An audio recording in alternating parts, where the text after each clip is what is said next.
Bonjour, bonjour à tous. Alors, aujourd'hui, je pose du parquet flottant. Voilà, je vous montre déjà un petit peu. Voilà, donc j'ai mis ma sous-couche. Là, je suis dans le couloir et en fait, je veux pas mettre de seuil ici, au passage de la porte. Voilà, ni la porte là-bas. Je veux faire filer partout, dans le même sens. Et là, j'arrive avec ma longueur de lame ici. Et bim, j'arrive dans le cadre de porte. Donc, vu que je suis dans ce sens-là, d'emboîtement et que c'est du parquet qui se clipse, et bien ici, je ne peux pas mettre ma lame. Donc voilà, je vais vous montrer petite technique, parce qu'en plus là ça va bien, je suis assez près du bord. Donc je vais vous montrer juste une petite technique pour pouvoir passer ça facilement. Allez, je vous montre ça tout de suite. Donc je vous montre, il vous faut, voilà, moi c'est une Makita, c'est un multi-outil, voilà, une faine, une machin, vous appelez ça comme vous voulez. Vous prenez une petite cale. Là, je l'ai déjà fait, mais ça va faire un bruit pas possible si je le fais en vidéo. Voilà, une petite cale, ça vous donne l'épaisseur. Vous passez, voilà, un petit coup, comme ça, tout le tour du cadre, sur 1 cm, 1 cm et demi. Vous enlevez votre cale, et vous faites pareil à ras la sous-couche. Voilà. Après, avec un petit ciseau à bois, vous faites sauter la partie là. Voilà, ça je vais le faire juste après. Et ensuite, donc là, il faut juste un petit peu cogiter pour pas se faire trop chier à emboîter. Donc voilà, là je l'ai déjà coupé, mais c'est dans la même lame.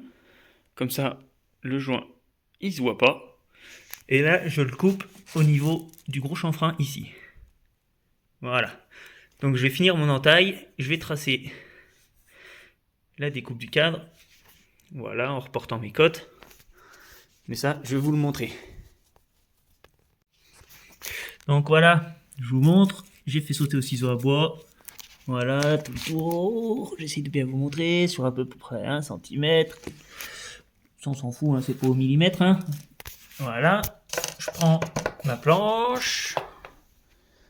Voilà, que j'ai coupé la planche qui vient. Je l'ai coupé à 49 cm pour qu'elle vienne, vous voyez, jusqu'au chanfrein. Voilà. Donc là, il faut juste que je lui fasse l'encoche du mur. Parce que là, je peux pas la glisser. Voilà. Donc, je trace ici pour que ce soit caché par la baguette. Il faut que ça avance de 13 mm. Donc, je vais tracer 13 mm et je vais faire sauter toute cette partie-là jusqu'ici. Comme ça sera tout caché par la baguette. Et là, je vais mettre un petit peu de jeu pour la dilatation. Allez, je trace mon encoche et je vous montre. Donc voilà, j'ai fait l'encoche dans ma planche. Voilà.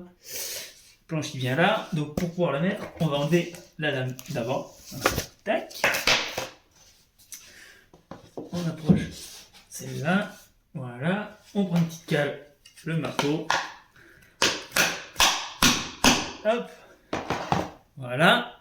Elle a avancé. On reclipse. C'est là que c'est un petit peu plus délicat. Hop. On reclipse la lame. Voilà.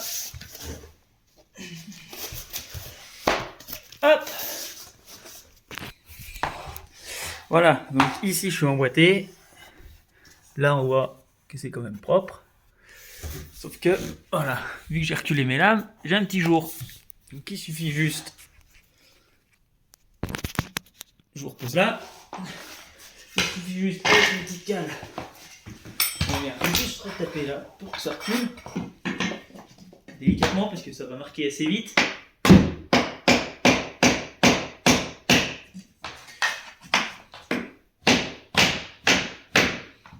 Là.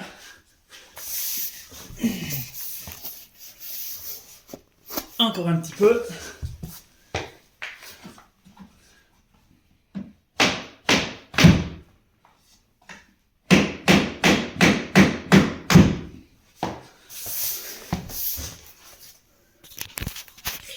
Hop, voilà, le joint, il est là.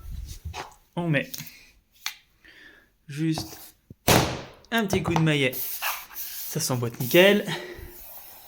Tout le joint, il est nickel. Nickel, nickel. Hop. Voilà. Allez, l'autre côté maintenant. Donc voilà, pour gagner du temps, je l'ai déjà tracé, mais en fait, vous récupérez votre chute du bout là. Hop, on trace la découpe du cadre avec un petit peu de marge pour que ça soit caché sous le cadre. Tac, tac. Voilà, je vais le découper. Je vous montre ça. Donc voilà, j'ai fait la découpe de ma planche. Voilà, on va la présenter. On va la faire avancer avec un petit coup de marteau.